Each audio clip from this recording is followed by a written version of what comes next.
माताओं, बहुत पहले की रीत चली थी सड़कें पूजने वाली, चली थी। फिर एक रीत चली देवरानी जेठानी को साड़ी पहनाए, हैं?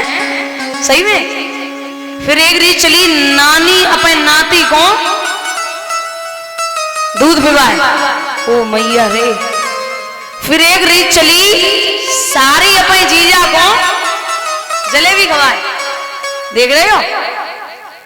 अबे थोड़े दिन पहले एक रीत चल रही सास अपनी बहू को चूड़ी पहनाए, हाँ चली। और जैसे कोई मांगने वाले आते दरवाजे पे और उन्हें कुछ भी ना पता हो तो बड़ी बूढ़ी अम्मा जाती, ले हाथ देखो, हाथ बोले हाथ दिखाओ, उन्हें कछु पता ना हो। अरे अम्मा तुम बस नीचे चल रहा हो। अम्मा बोली लला एतवार कैसे शुरू हुए? बोले डोरा मिर्ची करिया नमक कड़ुओ तेल 5 किलो घी 1100 रुपया और बस थोड़ो सो टुटिका बता रहे वो कर लियो, तुम्हारा शनिचर दूर इतवार शुरू।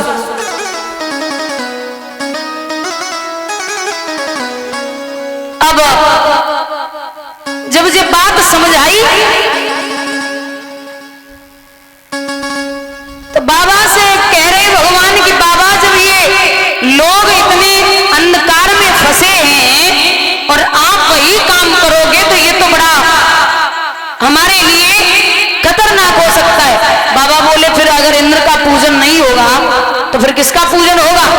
बोले जिस पर हम लोग विचरते हैं और गऊ में बछड़े चरते हैं, जिसके कारण हम ब्रजवासी दिन रात के लोले करते हैं, आज गोवर्धन का पूजन होगा। भगवान की बात सुन के बाबा बोले लला अगर नाराज है ना इंद्र तो बड़ी वर्षा करवावेगो। भगवान बोले मैं हूं ना, और जब तक मैं हूं आपको चिंता करने की जरूरत नहीं है। समझाई दियो। सभी ब्रजवासियों को मना के भगवान गोवर्धन के लिए चले। महाराज परिचय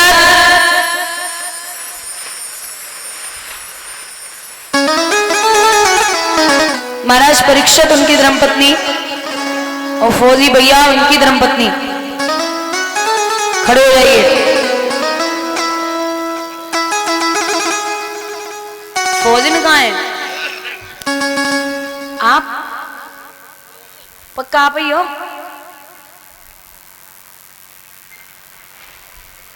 ओ प्रसाद लेके बराबर होती रही लेकिन ब्रज पे एक भी बूंद नहीं आई।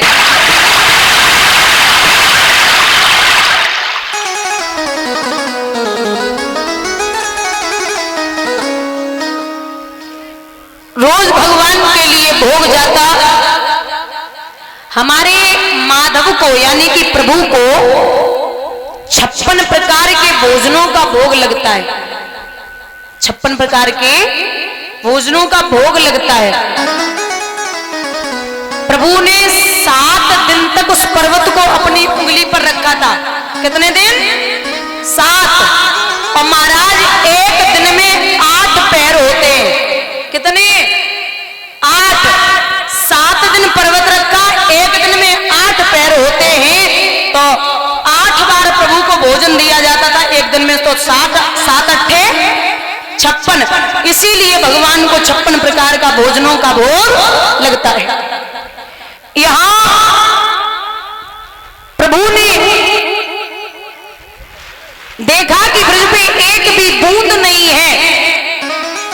अब चिंता हुई, बोले महाराज इतना पानी बरसा तो गया कहां? बोले द्वापर की बात नहीं, त्रेता युग की बात है। त्रेता युग में जिस समय मैया सीता रावण के यहां से आई थी तो वहां पर मां सीता ने वापस आके राम जी से कहा कि प्रभु हमारा बड़ो दिल कर रहा है कि आप किसी संत या ब्राह्मण को लाएं और मैं उनको भोजन करा सकूं। तो बोले बिल्कुल लाऊंगा। तो भगवान राम जी संतों को और ब्राह्मणों को लेके जाते। अब बुजुर्गों कोई 2 पूड़ियां खाता, कोई 4 खाता और निकल जाते। मैया सीता बोली हमारा मन नाए भर रहो, प्रभु कोई ऐसो संत लेके आओ जो पेट भर के भोजन कर सके। तो बोले ठीक है। तो भगवान अगस्त ऋषि को लेके पहुंचे। वही अगस्त ऋषि हैं जिन्होंने उंजली में समुद्र पी लिया था। अगस्त ऋषि से एक बात कही कि जब तक हम न कहें तब तक आप भोजन करना बंद नहीं होंगे। बोले ठीक है। अब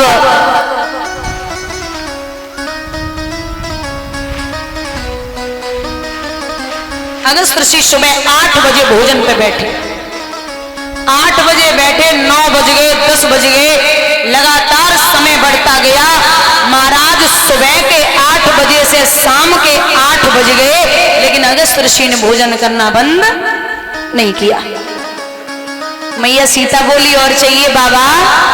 राम जी बैठे बैठे मुस्कुराए रहे। अगस्त ऋषि बोले और चाहिए मतलब ये शुरुआत कहाँ हुई है जो और चाहिए। महाराज खाते खाते 5 दिन हो गए, 10 दिन गए। अब मैया खोपड़ी पकड़ी के बैठी, लेकिन वे मना नहीं कर रहे। दूसरे भंडार गृह को दरवाजा खोल दियो, जवाब दियो प्रभु भोजन इसका अन्नदाना तो खत्म, दूसरा भंडार गृह खोलिए। वहां से आने लगा। मैया थक गई तो गणेश जी हलवाई बन के रिद्धि सिद्धि भोजन बनाए रही हैं। राम जी परोस रहे। मैया सीता बोली हटो अलग, मैं परोसूंगी। अम्मा सीता परोसने में लगी। धीरे धीरे जब 1 महीना आएगा तो 1 महीना बाद अगस्त ऋषि से मैया सीता बोली बाबा आपको 1 महीना हो गया खाते खाते, तो हम जे पूछ रहे कि महाराज जब आधो भोजन है जावे तो पानी पियो जावे।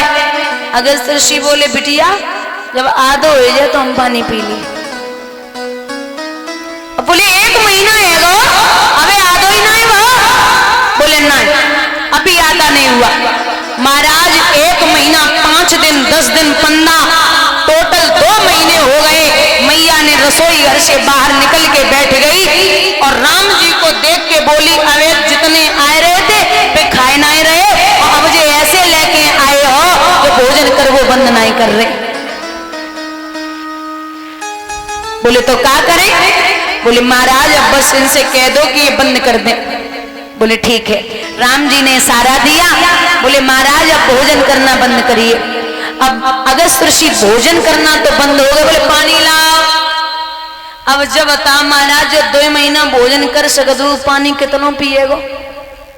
तो राम जी मुस्कुराए कि बोले नाथ आपने त्रेता युग में भोजन किया है, अब द्वापर में जब मैं गोवर्धन का पूजन कराऊंगा और इंद्र नाराज होकर के वर्षा कराएगा तो आप ब्रज में मुंह खोल के बैठ जाना। जितना पानी वर्षे आप पूरा पानी माया के द्वारा पी जाना। तो यही कारण था महाराज यहाँ जितनी भी वर्षा हुई है अगस्त ऋषि ने माया के द्वारा पूरा जल पी लिया, इसीलिए ब्रज पे एक भी बूंद नहीं आई।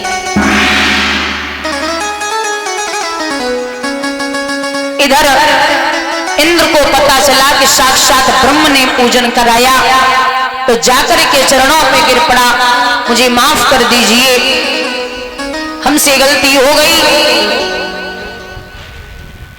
जाके क्षमा याचना मांगी। प्रभु ने पर्वत को जमीन पे रखा और वहां से सभी ब्रजवासियों को लेकर के भगवान अपने धाम के लिए आए हैं। बोलिए गोवर्धन महाराज की। इस प्रकार से प्रभु की लीलाएं बढ़ी। प्रसंग उठता है कि भगवान ने किस प्रकार से प्रभु का और राधा का बेटा हुआ है। आपको बता दें भागवत में राधा का नाम नहीं आया। भागवत में राधा का नाम नहीं आया क्योंकि राधा श्री सुखदेव भगवान की इष्ट थी। जब ये रा कहते थे तो समाधि खिंचने लगती थी, और जब ये धा कहते थे तो समाधि लग जाती। इसलिए राधा शब्द को भागवत से हटा दिया। बोले कि महाराज ये राधा जो है ये भगवान कन्हैया से 11 महीना 15 दिन बड़ी है, और जब तक राधा जी ने नहीं सुना कि प्रभु ने ब्रज में अवतार ले लिया, तब तक राधा जी ने ब्रज में अपने नेत्र नहीं खोले। इतना अटूट बंधन था राधा का और कृष्ण का कि महाराज भगवान की पहली पटरानी रुक्मिणी है, लेकिन आप लोगों ने कभी लोगों के मुंह से ये नहीं सुना होगा, बोलिए रुक्मिणी भगवान की जय। कोई कहता है नहीं, सब यही कहते हैं बोलिए राधा कृष्ण भगवान की जय। एक दिन रुक्मिणी ने सवाल किया, एक छोटा सा उदाहरण आता है कि हे गोविंद हमें ये बताइए, लोग राधा का नाम लेते हैं जबकि हम पहली पटरानी हैं आपकी, मेरा नाम कोई नहीं लेता।